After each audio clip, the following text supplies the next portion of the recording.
의원님. 네. 개인적으로는 직권상정 해야 된다고 개인 의견을 가지고 계십니까? 저 개인적으로는 정세균 의장이 네. 상당한 노력을 기울이시면은 불가능한 일은 결코 아니다. 직권상정도 가능한 근데 사안이다. 문제는 네. 저희 쉽지는 않겠죠. 더불어민주당 내에서도 네. 이 문제에 대한 온건파와 강경파가 있어요. 그렇겠죠. 온건파는 무리하지 말자. 어차피 탄핵은 될 테고 네. 조기 대선 되고 정권 교체가 될 텐데 무리하다가는 대치기 당할 수 있다. 네. 아마 우상호 원내대표가 좀 이런 생각에 가까운 것 같아요. 직권상정까지는 무리하지 말자 네. 이런 얘기가 있는 반면에 거고. 사실 반면에 또 이제 강경파가 있어요. 네. 강경파는 지금 전에 안민석 의원께서 다 법 앞에 얘기했잖아요. 만인의 평등하고 대통령이 대면 조사 안 나오고 이런 것들을 도저히 이건 용납할 수가 없는 것이다. 그래서 특검 연장 안 되면은 특검법 직권상정 요구하자. 추미애 대표, 안민석 의원 이런 사람들이 이제 강경파인데요. 오늘 1시 반에 의총을 해서 이 강온 사이에 이견을 조절해서 어느 정도 이 가닥이 당내에서 잡히게 될 것 같습니다. 당론이 직권상정이 아니냐. 본인 뜻대로 의총에서 내용이 잘 잡히지 않는다고 하더라도 안민석 의원께서는 사선 의원으로서 또 진중하게 이렇게 처신을 잘 해주시기 바랍니다. 법 앞에 만인은 평등하지 않습니까? 근데 이것을 무시하는 국정농단 세력을 단절을 해야죠. 국민들이 본때를 보여줘야 되죠. 직권상정 통해서. 그러니까 지금 안민석 의원께 한번 물어봅시다. 본인이 그동안 최순실 일가들이 독일을 비롯한 유럽 전역에 재산을 이렇게 은폐한 그런 부분에 대한 의혹을 가지고 그동안 많은 준비와 또 활동을 하셨지 않습니까? 그걸 찾아내기 위해서 그런 내용들을 박영수 특검팀에게 자료와 또 내용을 좀 전달했습니까? 지금은 밝힐 수 없고요. 지금 밝힐 수 없고요. 왜냐하면은 제가 밝히는 앞으로 순간 네. 또 박근혜 측 변호인단에서 별별 또 빌미를 잡고 꼬투리를 잡고 또 역공을 취할 거기 때문에 단지 제가 이 문제를 거의 3년 가까이 되는데요. 추적을 해오면서 이제 특검이 수사하는 거를 제가 예의주시를 하면서 제가 느끼는 거는 전체 진실에 비하면은 많이 쳐봤자 절반 정도 지금 캐냈어요. 아니 근데 한 반의 반 정도밖에 안 될 수도 있고요. 그럼 나머지 이 진실을 그냥 묻히고 갈 것입니까? 그래서 저는 지난번에도 그래서 특검 연장이 꼭 해야 되는 것이죠. 작년 국정조사 특위 올 연초에도 할 때 저 많은 정보와 자료들을 특검팀에게 이게 하루라도 빨리 제출되어져서 특검팀 인력을 좀 수사 인력을 보강해서라도 저 문제를 다뤄야 하는데 제가 지금 말씀드릴 수 있는 것은요. 특검하고 저하 관계를 제가 여기서 밝힐 수는 없고요. 제가 지금 말씀드릴 수 있는 것은 이슈를 제 주머니에 있던 자료라든지 퍼즐 조각은 지금 하나도 없다. 상당 정도 전달됐어요. 그리고 네. 지금 제 주머니에 채우고 있는 것은 최순실의 해외 재산인데 이 재산 추적하는 것은 지금 상당히 많이 돼 있어요. 저뿐만 아니라 팀이 같이 하고 있는데 그런데 지금 등장인물이 한 300명이 되고 페이퍼 컴퍼니가 4,500개가 나오는데요. 저희들이 조사권과 수사권이 없으니까 이것은 저희들이 더 이상 확인을 할 수가 없어요. 그래서 이건 또 재산을 조사하고 몰수하기 위한 특별법이 필요한 것인데 그 특별법조차도 순실에 당해서 분명히 반대를 하겠죠. 그러면은 이 뿌리에 해당되는 지금 특검에서 밝히고 있는 것은 벌레 먹은 가지만 지금 제거하는 것이거든요. 그러니까 정작 이 뿌리를 지금 전혀 건드리지 못하고 있는 재산인데 이거 어떻게 할 겁니까? 그러니까 은폐 자산이나 도피한 그 자산들의 실체와 규모, 내용 이런 것들을 좀 특검 수사한 영역에서 수사 인력을 보강해서 저는 했어야 됐다고 봐요. 그런데 그렇지 않고 지금 국회는 이미 최순실 일가 재산 압수하는 몰수하는 법이 올라가 있지 않습니까? 그죠? 근데 막상 이 내용이 안 나오고 있는 거예요. 그 내용은 지금 많은 언론이나 우리 국민들 입장에서는 안민석 의원이 지난 몇 년 동안 이런 많이 수집이 돼 있고 뭔가 나올 것이다 이런데 왜 아직도 그걸 사무총장님께서 요즘 바쁘셔가지고 공부를 제대로 안 하시는 것 같아요. 네. 특검법 14개 조항에 보면은 최순실의 불법 은닉 재산을 조사하는 조항이 있는데 그렇죠. 이게 지금 1, 2, 3, 4팀이 있지 않습니까? 네. 최순실 재산 조사하는 것들은 이 팀 내에 구성이 안 돼 있어요. 그래서 제가 한 이야기 기본 수사 그러니까 인력 보강이 필요했었거든요. 차라리 그걸 네. 우리가 진작에 요청했어야 되는 건데 아니 근데 또 그걸 우리가 애면했어요.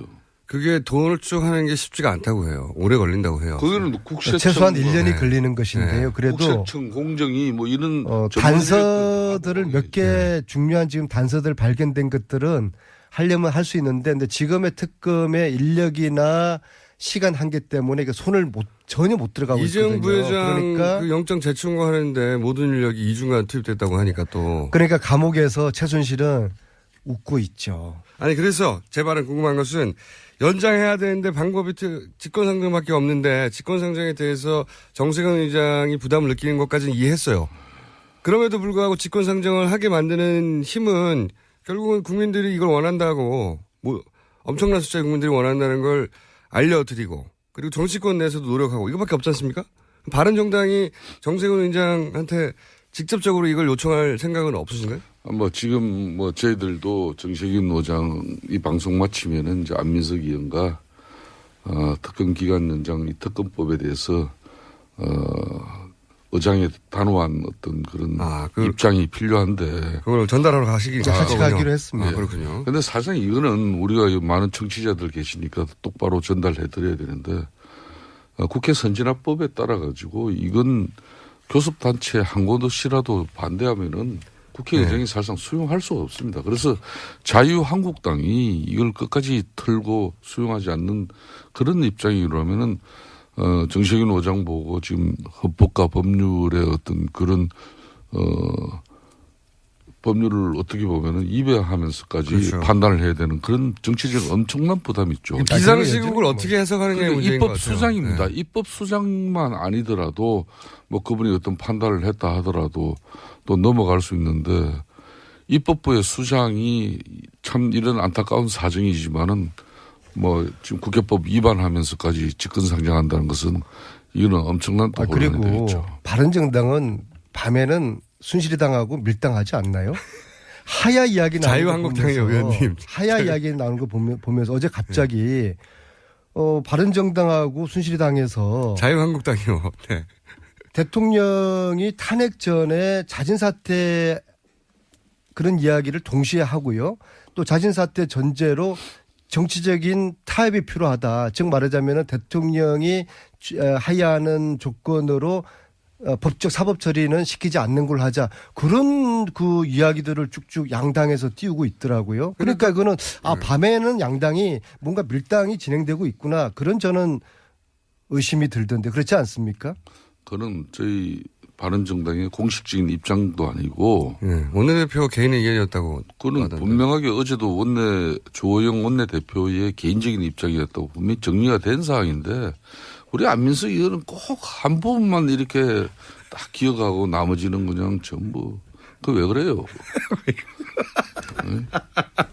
자꾸 아니, 의심이 근데 가요. 이 방송을 들으시다가 벌써 전화해 보신 분들이 있어요. 문자를 보내는데 아직 출근 전이라고. 그리고 전화번호 국회의장 정세균 국회의장실에 이미 전화한 분들이 있는 거죠. 네, 출근 전이라고.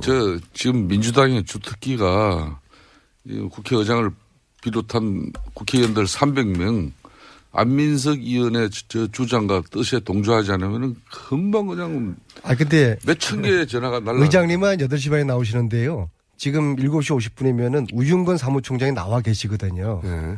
사무총장한테 지금은 하시고요. 8시 반부터는 의장님한테 하세요. 아니 의장님한테 직접 전달할 필요가 있기도 있죠. 왜냐하면은 제가 이제 항상 느끼는 거지만 여의도에 계신 분들은 오래 계시면 오래 계실수록 바닥 민심하고 떨어지더라고요. 하도 여의도에 계신 분들하고만 어울리다 보니까. 근데 사실은 이 특검에 대해서 사람들이 굉장히 기립박수할 정도로 잘했다고 생각하는데 마무리가 안 됐다는 것도 다 알아요.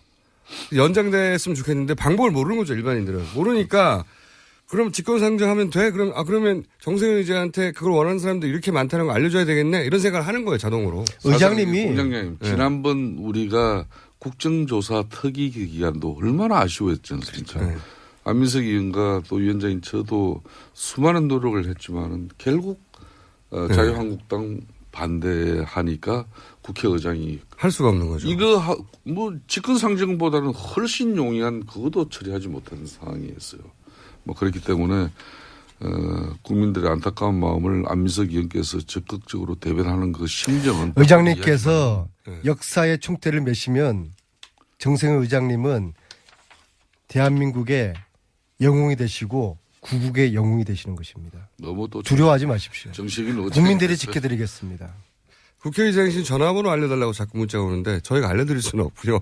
114에 알아서. 나와요. 114에 나옵니다. 검색해서 알아서 전화하시고요. 하실 분들은. 물론 뭐 연장되면 안 된다고 생각하시는 분들도 있어 전화하실 수도 있긴 한데. 근데 이게 정상적인 행위라는 거죠. 전화하는 거는. 네, 맞습니다. 직접 다급한데 방법이 없으니까 나는 이런 뜻이 있다고 많은 사람들이 알리는 게 의사결정에 영향을 주거나 판단에 어떤 영향을 주겠죠. 특히 어제 저녁에 문재인 대표가 예. 제 지역구 오산에 오셔서 특강을 하셨어요. 네. 이분이 저 이야기를 뭐 여러 가지 이야기를 나눴는데 문재인 대표님 역시도 정세균 의장님의 직권 상정에 대해서 좀 적극적인 고민을 하셔야 된다는 그런 입장 가지고 계시고요. 오늘 시간이 모자랄까 요건 좀 하고 싶은데 문재인 대표가 이제 이런 말씀하시더라고요. 자기 왼쪽에 이재명이가 있고 자기 오른쪽에 안희정이가 있어서 지금은 민주당 후보들이 어떤 대선판을 좌우하는 이런 모양새가 되었다는 그런 말씀을 하시는 걸 듣고서요. 아, 지금은 대선판이 민주당 후보 예비 후보들이 주연이고 나머지 후보들이 이제 조연의 역할을 지금 하는 이것이 촛불 국민들이 만들어준 대선판이 바람직하고 역사의 흐름이 올바르게 가고 있구나. 저는 그렇게 해석을 했습니다. 자당 입장에서는 그렇죠. 자당 입장에서 안민석 의원이 참 얼굴에 미소를 지으면서 이제 요 근래 이렇게 여의도 정가에서는 문재인 전 대표가 가장 지금 관심을 많이 가지고 또 애정행위가 많이 일어나는 의원이 안민석 의원이래요. 아, 그래요? 그렇죠. 처음 듣는 얘기인데요. 안민석 가만히 따지고 보면은 사실상 이 최순실 게이트를 갖다 시작한 사람이 저분이니까. 그건 맞죠. 예. 그걸 아는 거예요.